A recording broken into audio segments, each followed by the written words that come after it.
আপনি সরকারে বসেছেন, তাই বলে আমেরিকার পাশ্চাত্যের সেই কৃষ্টি কালচার আমদানি করবেন আমাদের দেশে, এক মুহূর্ত গদির মধ্যে টিকতে পারবেন না ইনশাআল্লাহ।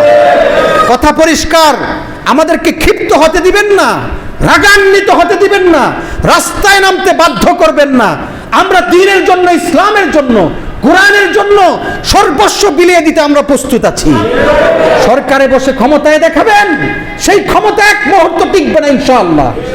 কথা পরিষ্কার, সব সময় হকের পক্ষে কথা বলেছি, কোরআনের পক্ষে, ইসলামের পক্ষে কথা বলা ওলামায়ে কেরামের সর্বোচ্চ দায়িত্ব।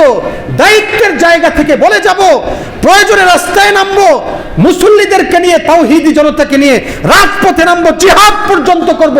জাতিসংঘের কোনো কার্যালয় বাংলাদেশে প্রতিষ্ঠা হতে পারবে না ইনশাআল্লাহ।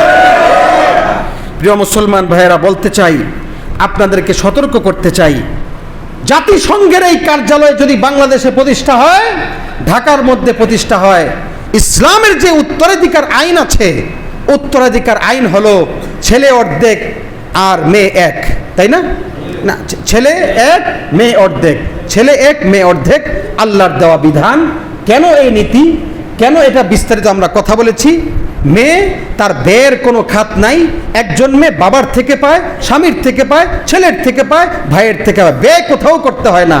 আর একটা ছেলের তার ব্যয়ের খাত অনেক, স্ত্রীর পিছনে ব্যয় করতে হয়, সন্তানদের পিছনে ব্যয় করতে হয়, বাবা মার পিছনে ব্যয় করতে, ব্যয়ের খাত অনেক।